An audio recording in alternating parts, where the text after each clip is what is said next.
mensahe para sa Christmas party ng SPED.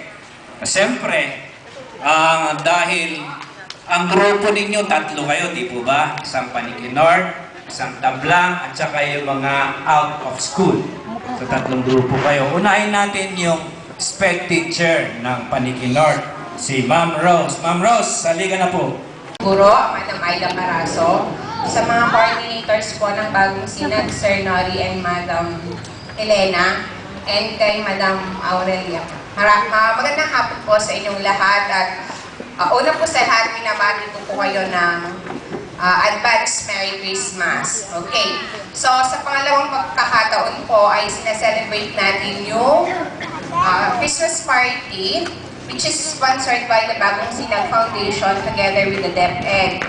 Okay, layunin po nito na matulungan lahat ng mga batang may kapansanan na makapasok sa formal na paaralan. Okay, kahit na po ganito sila, alam po natin na meron silang talento. So, sa inyo po, in-encourage ko kayo na ituloy lang yung pagpasok. Do hindi po ganun kabilis yung development ng mga anak nyo. Alam po natin na darating din po yung panahon na makaka-cope up din sila. Okay, so in behalf na yung lahat ng Merry Christmas at sana po ay mag-enjoy tayo ngayong hapon na to. Maraming po salamat.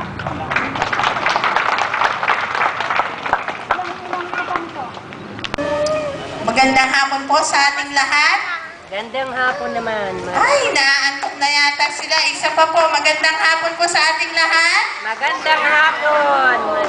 Okay, children, excited na ba kayo? Ay, marami yatang sorpresa sila sir sa atin Magiging happy ang ating Christmas. Anyway, ako po ay isang guro din tulad ni Madam Rose. I am currently teaching at Tablang Elementary School.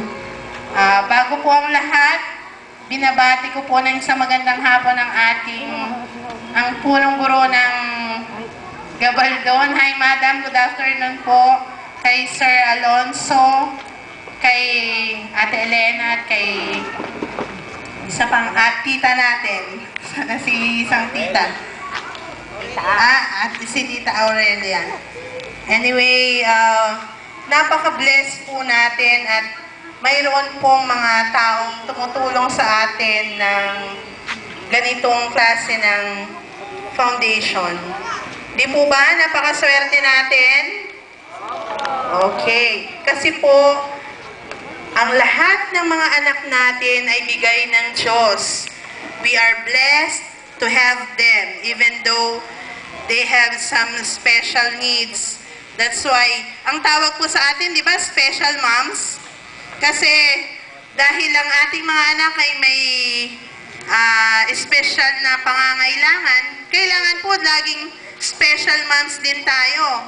Alam nyo, hindi tayo bibigyan ni Lord ng ganyang napaka-cute na mga anak at kung hindi po natin kakayanin. Sana po ako ang message ko lang sa inyo, mahalin po natin ang mga anak natin at ibigay natin ang best sa kanila. Kasi po lagi nating tatandaan, they need special care, special love. Lahat po ng special dapat po ibigay natin sa kanila. Lagi po natin isa sa isip na kailangan talagang maging special ang pakikitungo natin sa kanila dahil yun po ang kailangan nila. Anyway, we are all here to celebrate and sana po